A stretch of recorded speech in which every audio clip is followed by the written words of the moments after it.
কোনো একটা সিনেমার রিভিউ দাগি বলে চালিয়ে দেওয়া হচ্ছে এবং সেটাকে সোশ্যাল মিডিয়াতে ছড়ানো হচ্ছে।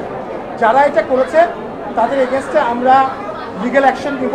যে কারণে আমরা আসলে প্রিমিয়ার শো করি না, আমরা চাই আসলে দর্শক আগে সিনেমাটা দেখুন।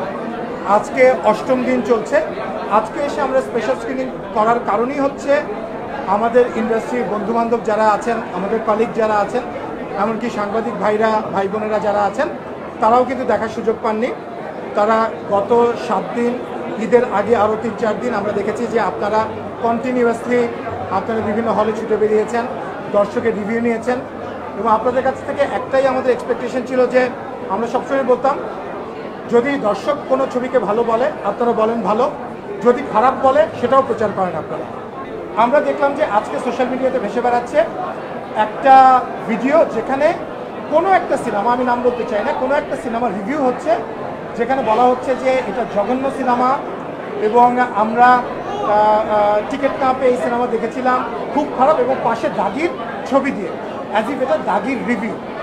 তো এটা যখন সোশ্যাল মিডিয়াতে ছড়িয়ে পড়ে তখন আমরা ইন্টারনালি কথা বলছিলাম যে এতদিন ধরে আমরা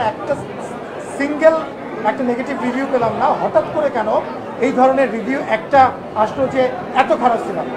তখন আমরা আসলে একটুখানি আমাদের দিক থেকে একটু ইনভেস্টিগেট করা আরম্ভ করি। তখনই আমাদেরকে সাংবাদিক শাহাদাত রিফাত ভাই এটিএন নিউজের উনি যোগাযোগ করেন।